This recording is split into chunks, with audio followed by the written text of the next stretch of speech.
ಎಲ್ಲರಿಗೂ ನನ್ನ ನಮಸ್ಕಾರ. ನಾವೀಗ ಮಸಾಲ ಪುರಿಯನ್ನು ತುಂಬ ಸುಲಭವಾಗಿ ಮತ್ತು ರುಚಿಯಾಗಿ ಮಾಡುವುದು ಹೇಗೆ ಅಂತ ನೋಡೋಣ. ನಾನು ಮೋನು ನಂದು ವಾಲ್ಸ್ಗೆ ಸ್ವಾಗತ.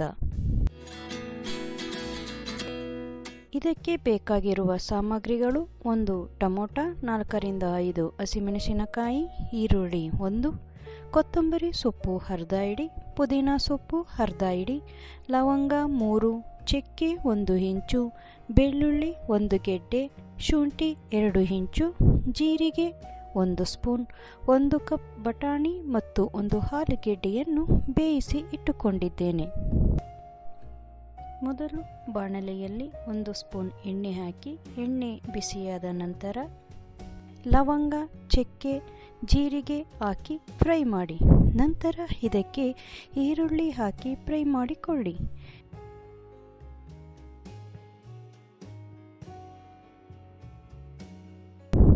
ಬೆಳ್ಳುಳ್ಳಿ, ಶುಂಠಿ, ಟೊಮೊಟೊ, ಹಸಿಮೆಣಸಿನಕಾಯಿಯನ್ನು ಹಾಕಿ ಹುರಿದುಕೊಳ್ಳಿ.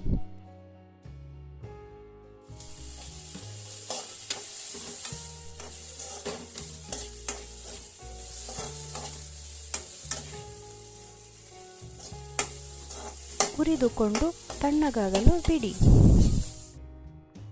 1 ಸ್ಪೂನ್ ಧನಿಯಾ ಪೌಡರ್, 1 ಸ್ಪೂನ್ ಗರಂ ಮಸಾಲ, ಅರ್ಧ ಸ್ಪೂನ್ ಪೆಪ್ಪರ್ ಪೌಡರ್, ಅರ್ಧ ಸ್ಪೂನ್ ಚಾಟ್ ಮಸಾಲ, ಅರ್ಧ ಸ್ಪೂನ್ ಜೀರಾ ಪೌಡರ್, 1 ಸ್ಪೂನ್ ಬೆಲ್ಲ, ಅರ್ಧ ಸ್ಪೂನ್ ಅರಿಶಿಣದ ಪುಡಿ ಎತ್ತಿಟ್ಟುಕೊಳ್ಳಿ. ಬೇಯಿಸಿದ ಬಟಾಣಿ ಮತ್ತು ಆಲೂಗೆಡ್ಡೆಯನ್ನು ಸ್ಮ್ಯಾಶ್ ಮಾಡಿಕೊಳ್ಳಿ.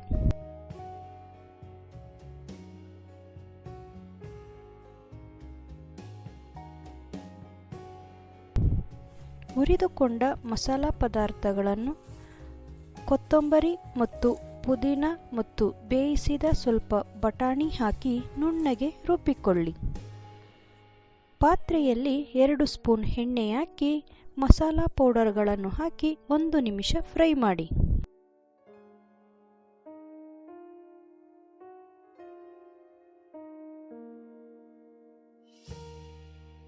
ಇದಕ್ಕೆ ರುಬ್ಬಿದ ಮಸಾಲೆ ಹಾಕಿ 1 ಗ್ಲಾಸ್ ನೀರು ಹಾಕಿಕೊಳ್ಳಿ.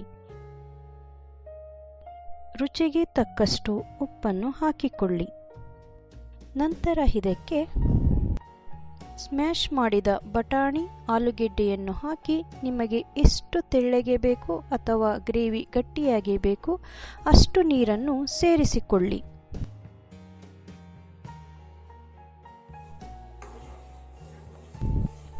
ನಾನು ಈ ರೀತಿ ಸ್ವಲ್ಪ ಗಟ್ಟಿಯಾಗಿಯೇ ಮಾಡಿಕೊಂಡಿದ್ದೇನೆ.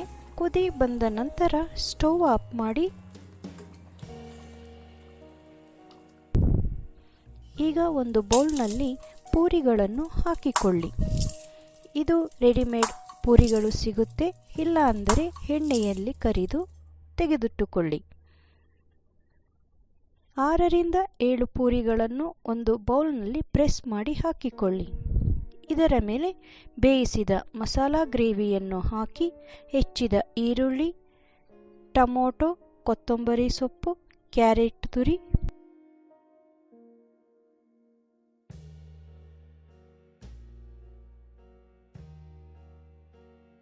ಸೇವ್ ಹಾಕಿ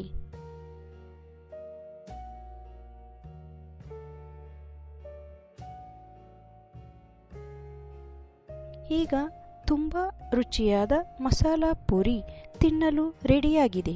ನೋಡಿದಿರಲ್ಲ? ನೀವು ಒಮ್ಮೆ ಟ್ರೈ ಮಾಡಿ ನೋಡಿ, ಹೇಗೆ ಬಂತು ಅಂತ ಕಮೆಂಟ್ ಮಾಡಿ ತಿಳಿಸಿ. ನನ್ನ ಮತ್ತಷ್ಟು ವಿಡಿಯೋಗಳಿಗಾಗಿ ನನ್ನ ಚಾನಲನ್ನು ಮರೆಯದೆ ಸಬ್ಸ್ಕ್ರೈಬ್ ಮಾಡಿ, ಲೈಕ್ ಮಾಡಿ, ಹಾಗೆ ನಿಮ್ಮ ಫ್ರೆಂಡ್ಸ್ ಆ್ಯಂಡ್ ರಿಲೇಟಿವ್ಸ್ಗಳ ಜೊತೆ ಶೇರ್ ಮಾಡಿಕೊಳ್ಳಿ. ಧನ್ಯವಾದಗಳು.